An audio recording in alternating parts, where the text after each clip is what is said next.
الراديو 90 هواها مصر. طارق محبط. ابو جريشه. خش بقى كده يا احمد ونس، اديني جرعه كوابيس عشان ما عايز انام بدري.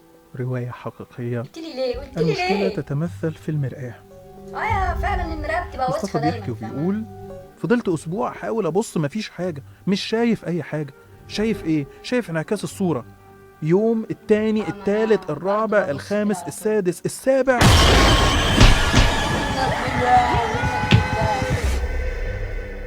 وانا ببص وحاسس ان انا فعلا هشوف حاجه.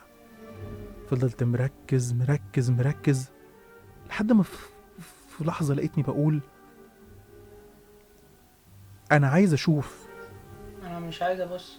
انا مستعد ان انا اشوف. لو في حاجه ممكن اشوفها. حرام والله انك لله. وبدات احرك راسي يمين وشمال عشان احس ان عينيا زغللت ومش شايف كويس. بحركها يمين وحركها شمال. ما هي عينيا ايه بس انا عينيا وسعت كده ليه؟ شكلك هتتعمل. قمت بسرعه دخلت الحمام، نورت النور وبصيت في مرايه الحمام لقيت عينيا عاديه جدا. رجعت تاني قعدت على الكرسي بصيت على المرايه، لا عينيا واسعه مش شكل عينيا خالص. رجعت تاني للحمام بصيت على عينيا لقيت عينيا بشكلها العادي. انت فاضي بقى؟ رجعت تاني على الكرسي بصيت لقيت عينيا واسعه. رجعت تاني تاخد الحمام إيه؟ بصيت تاخد في إيه؟ المرايه تاخد لقيت إيه؟ واحد تاني. واحد غيري، اكيد يعني. ملامح تانية. لا دي ملامح ولا ده شكلي ولا ده ملامح انا. شبهي الدونز حقي. لكنه مش انا متاكد ان انا ما عنديش هلاوس ولا حاجه.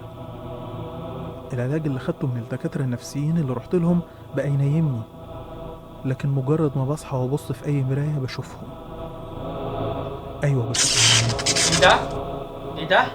ايه اللي حصل ده؟ هما موجودين اللي بيتحط على عشان رجلي. انكر وجودهم. بس بقى مش وقتك، بس بقى. ايه اللي اتحط على رجلي ده؟ انا معايا الحسام الاسود في الكونغ فو، ممكن اتف عليك من هنا للصبح. مين؟ ولعوا النور. ايه ده؟ طب ثانية واحدة.